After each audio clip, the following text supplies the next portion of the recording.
Good morning to everyone.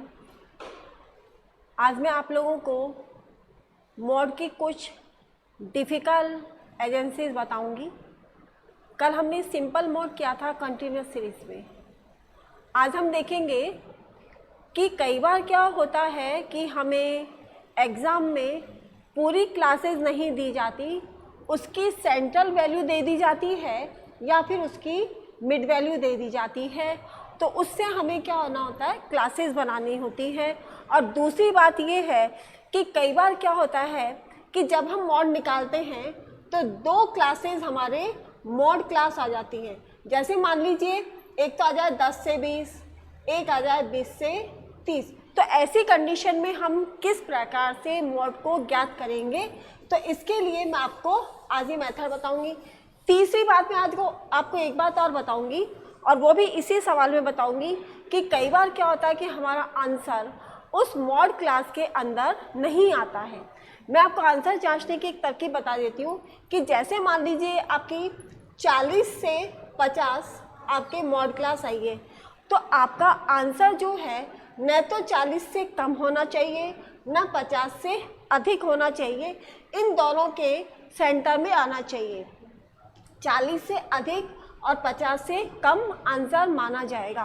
तो कई बार क्या होता है कि आंसर इसके अंतर्गत नहीं आता है, तो उस समय हमें वैकल्पिक सूत्र को काम में लेना होता है। तो उस वैकल्पिक सूत्र का प्रयोग किस प्रकार किया जाएगा वो भी मैं अभी आपको इस सवाल के अंतर्गत बताऊंगी। तो सबसे पहले हम क्या करेंगे, यहाँ पे सेंट्रल साइज दिया हुआ है या मिड वैल्यू दिया हुआ है, इससे हम क्लासेस बनाएंगे, वर्ग अंतर बनाएंगे या वर्गांतर बनाएंगे। तो क्लासेस बनाने का तरीका बहुत सरल है। आप देखिए यहाँ पे 15, 25, 35, 45, 55, 65, 75 और 85, यानी कि 10-10 का अंतर है। 10-10 का अंतर होने पे हम क्या करेंगे, 10 = 5 + 5। ठीक है, तो हम क्या करेंगे कि ये जो ऊपर वाली सेंट्रल साइज है इसमें ±5 करेंगे। एक बार तो 5 को माइनस करेंगे और एक बार 5 को प्लस करेंगे, यानी कि जब हमें लोअर लिमिट निकालनी हो तो -5 कर देंगे और अपर लिमिट निकालनी हो तो +5 करेंगे। जितने का यहाँ पे अंतर है, मान लीजिए 20 का अंतर हो तो ±10 करेंगे। आ गया समझ गए? तो इसी तरह से हम यहाँ पे क्या करेंगे, यहाँ पे हमारे अंतर है 10-10 का, तो 15 में से एक बार तो 5 को लेस करेंगे और एक बार 5 को प्लस करेंगे, तो हमारी सीरीज बन जाएगी। 15 में से 5 गए तो 10 और 15 में 5 को जोड़ा तो 20, यानी कि हमारी पहली क्लास बनेगी 10 से 20। दूसरी सीरीज में देखिए 20 में से 5 गए तो 25 में से 5 गए तो 20 और 25 में 5 को जोड़ा तो 30। इस तरह से हमारी दूसरी सीरीज बन जाएगी। अब हमें पता तो लग ही गया कि हमारी क्लासेस किस तरह से बनेगी, 10 से 20, 20 से 30, 30 से 40, 40 से 50। इस तरह हमारी पूरी की पूरी क्लासेस बनती चले जाएंगी। तो मैं यहाँ पे हटा के और यहाँ पे पूरी क्लासेस लिख देती हूँ, जिससे कि आप लोगों को सवाल से समझने में किसी तरह की दिक्कत नहीं होगी। 10 से 20, 20 से 30, 30 से 40, 40 से 50, 50 से 60, 60 से 70, 70 से 80 और 80 से 90। ये हो गया कॉलम नंबर 1, यहाँ पे है क्लास। अब कॉलम नंबर 2 में हम क्या करेंगे, फिर से आप ध्यान से देखिएगा, मैं वापस रिपीट कर रही हूँ।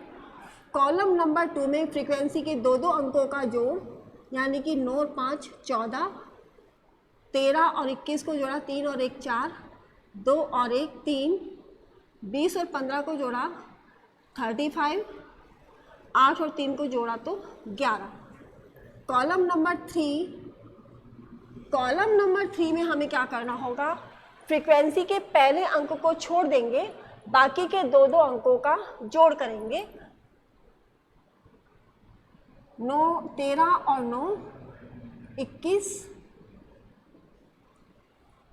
21 और 20 41, 15 और 8 23। कॉलम नंबर 4, कॉलम नंबर 4 में हम जोड़ेंगे फ्रीक्वेंसी के 3 अंकों का जोड़, 5, 9 और 13, 9 और 5 14 और 3 17, 1 और 1 2, यहाँ पे जोड़ा 21, 20 और 15, 5 और 1 6 और ये हो गए 5। आगे हमारे पूरा संख्या नहीं बढ़ रही तो इसको हम छोड़ देंगे। कॉलम नंबर 5, कॉलम नंबर 5 में फ्रीक्वेंसी के पहले अंक को छोड़कर बाकी के 3 का टोटल करेंगे। तो पहला अंक 5 को छोड़ा और 9 और 13 और 21 को जोड़ा, 9 और 3 12 और 1 13, 2 और 1 3 और 1 4। इसके बाद में ये दोनों 20 15 और 8, 8 और 5 13, 2 और 1 3 और 1 4। कॉलम नंबर 6, कॉलम नंबर 6 में हम फ्रीक्वेंसी के पहले 2 अंकों को छोड़ देंगे और उसके बाद के 3 अंकों का टोटल करेंगे। तो पहले 2 को छोड़ा, आगे के 13 21 और 20, 3 और 1 4 और ये हो गए 5। यहाँ पे लास्ट के 3 जोड़े, 8 और 5 13, 3 16, 1 और 1 2। अब ये हो गए हमारे पूरे 6 कॉलम्स। लास्ट में हम लेते हैं टैली बार्स।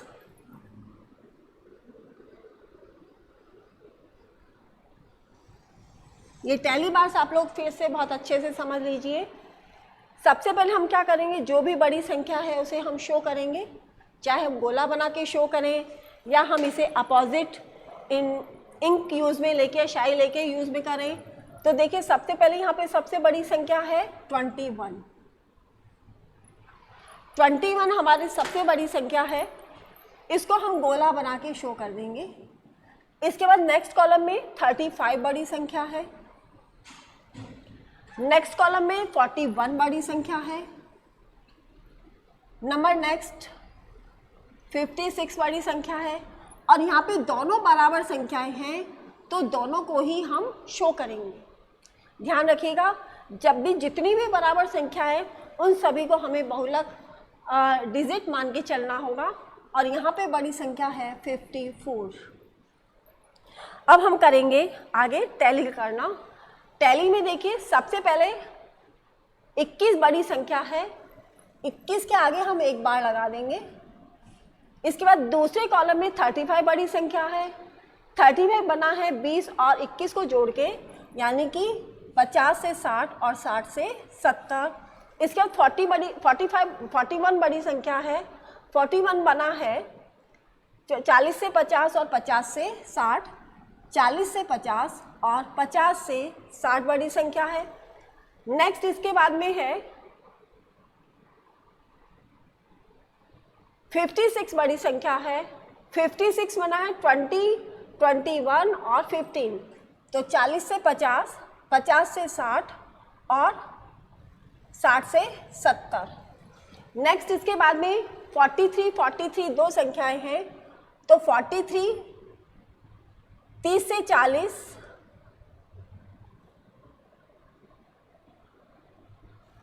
43 9 5 14 3 17,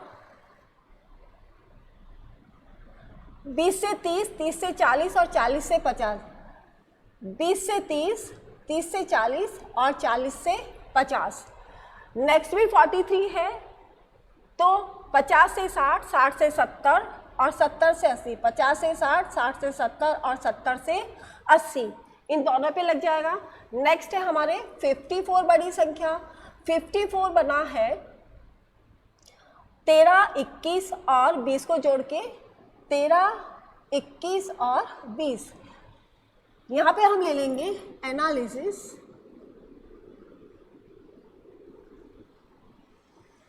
एनालिसिस से 1 3 5 5 2 एंड 1। तो यहाँ पे देखिए 2 बार हमारे 5 आ रहा है, 2 बार 5 आ रहा है। एक तो हमारे 40 से 50 और एक आ रहा है 50 से 60।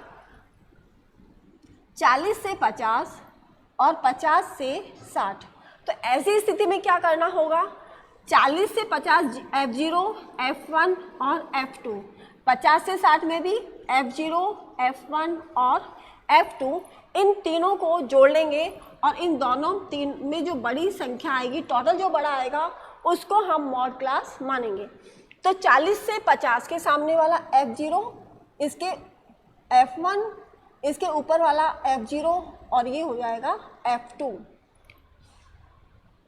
13, 21 एंड 20, इसका टोटल हो जाएगा 54। इसी तरह से 50 से 60 के सामने वाला, 50 से 60 के सामने वाला तो हो जाएगा F1, इससे ऊपर वाला हो जाएगा F0 और इससे नीचे वाला हो जाएगा F2। तो 21, 20 एंड 15, 15, 5 और 1 6, 2 2 4 और 1 5, 56। तो यानी कि हमारे मॉड क्लास हो जाएगी 50 से 60, क्योंकि इसके हमें टोटल ज़्यादा मिली है। तो Z इज इक्वल टू 50 से 60। तो ये तो हुआ जब 2 क्लासेस हमारे मॉड क्लास आ जाए, तो उस कंडीशन में हमें क्या करना होगा। अब इसके बाद हम लेते हैं इस सवाल का सॉल्यूशन फॉर्मूले के द्वारा।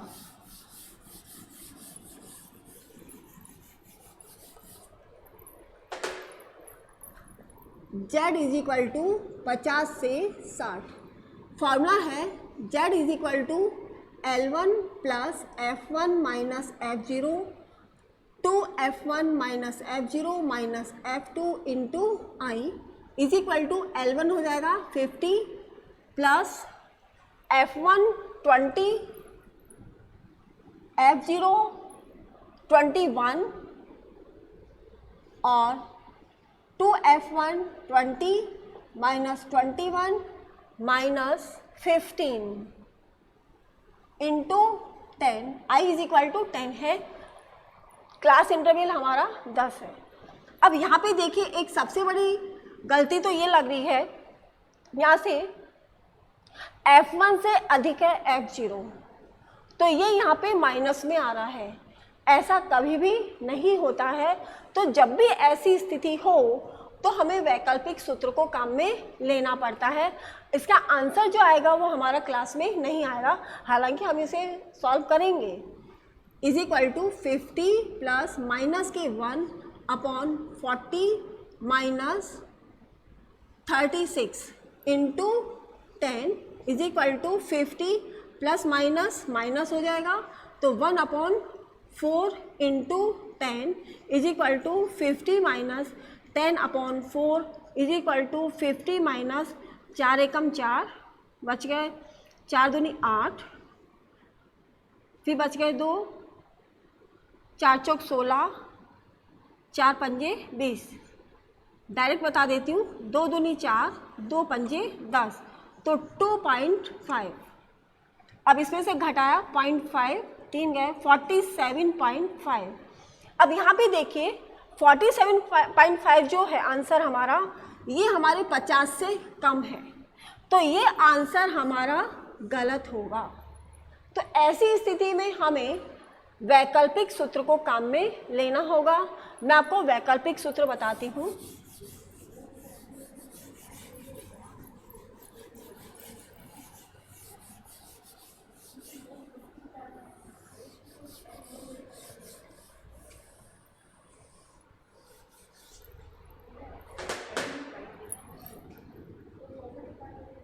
वैकल्पिक सूत्र Z is equal to L1 plus F2 upon F0 plus F2 into I, ये हमारा वैकल्पिक सूत्र होगा।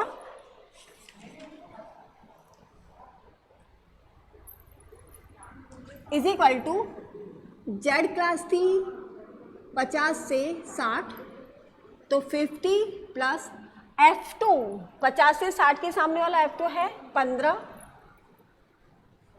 F0 21 plus 15 into 10 is equal to 50 plus 15 upon 30, 5 और 6 2 और 36 into 10, 50 plus 150 upon 36 is equal to 50 plus 150 upon 36 निकाला तो इसका आएगा 4.17, तो इज इक्वल टू 54.17 आंसर।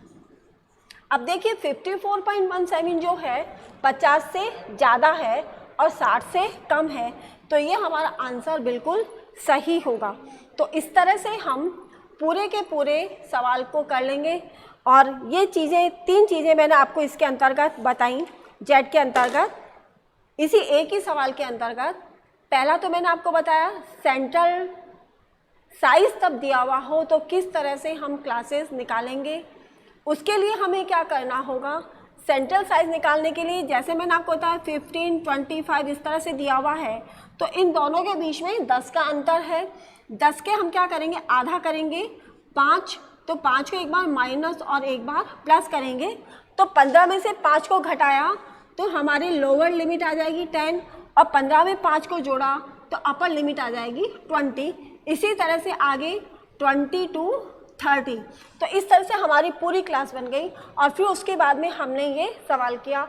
दूसरा चीज़ मैंने इसके अंतर्गत बताई कि जब भी हमारी जेड क्लास 2 आ जाए, मॉड 2 आ जाए, तो उस कंडीशन में हम क्या करेंगे, जैसे ही 2 क्लासेस आती हैं तो दोनों ही क्लासेस का F0, F1 और F2 को जोड़ लिया जाएगा, और जो दोनों में से बड़ा टोटल होगा, ज़्यादा टोटल होगा, वही जेड क्लास के अंतर्गत माना जाएगा। और तीसरी कंडीशन, तीसरी स्थिति मैंने इस सवाल के अंतर्गत ये बताई कि जब हमारा सवाल क्लास के अंदर नहीं आ रहा हो, आंसर हमारा सही नहीं आ रहा हो, तो उस समय हम फिर वैकल्पिक सूत्र को काम में लेते हैं। वैकल्पिक सूत्र है Z is equal to L1 plus F2 upon F0 plus F2। तो इससे हमारा आंसर आ जाता है 54.17। 54.17 हमारा क्लास के अंदर है। तो इस तरह से हमने एक ही सवाल के अंतर्गत 3 बातें सीखी। मैं सोचती हूँ आप लोगों को ये सवाल समझ में आ गया होगा। इसके साथ ही हमारा मीन, मॉड एंड मीडियन ख़त्म होता है। नेक्स्ट चैप्टर हम शुरू करेंगे dispersion. Thank you so much.